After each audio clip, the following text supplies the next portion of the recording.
রমজান মাসে জিলাপি ছাড়া একদমই চলে না। আর সেই জিলাপি যদি ঘরেই এত সহজে বানানো যায় তাহলে তো আর কোনো কথাই নাই। হাতে মাত্র 20 মিনিট সময় নিয়ে যে কেউ বানিয়ে নিতে পারবেন মজাদার ও রসালো জিলাপি, তাও আবার ঘরে থাকা উপকরণ দিয়ে। আসসালামু আলাইকুম। রমজান স্পেশাল আজকের পর্বে থাকছে ঘরোয়াভাবে সহজ পদ্ধতিতে ঘরে থাকা উপকরণ দিয়ে ঝটপট জিলাপি তৈরি। এখানে নিচ্ছি 2 কাপ ময়দা।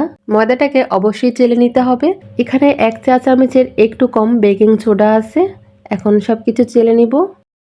এখানে দিচ্ছি হাইড্রোস। দেখতে অনেকটা বেকিং সোডার মতো বা বেকিং পাউডার মতো হলেও এটার নাম হাইড্রোস।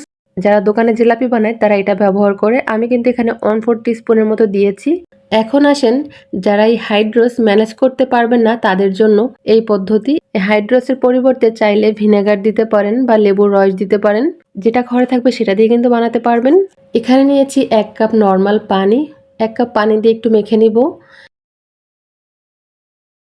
এরপরে এখানে নিয়েছি 1/4 কাপ পানি।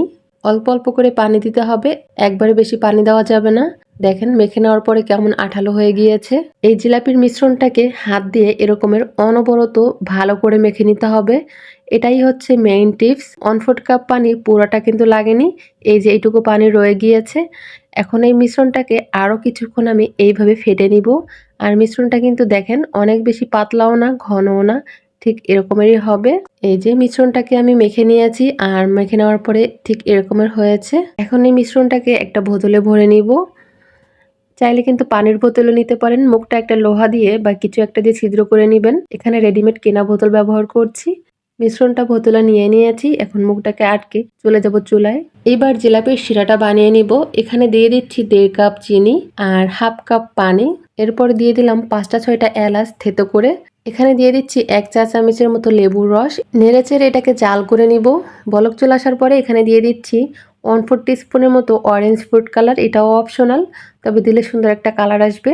বলক চলে আসার পরে 1 মিনিটের মতো জাল করে নিব। বেশিক্ষণ জাল করতে হবে না। শিরাটা রেডি হয়ে গিয়েছে, এখন নামিয়ে নিব। এখানে প্যানে কিছুটা তেল ভালো করে গরম করে নিয়েছি।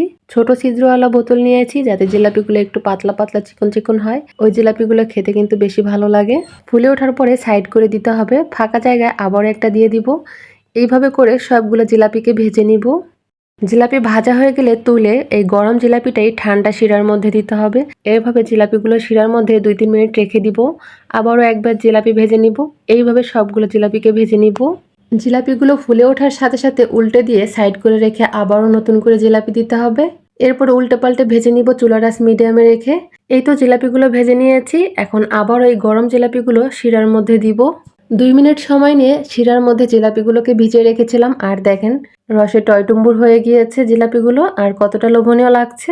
জিলাপিগুলো কতটা মুচমুচে আর রসালো হয়েছে সেটা দেখেই বুঝতে পারছেন।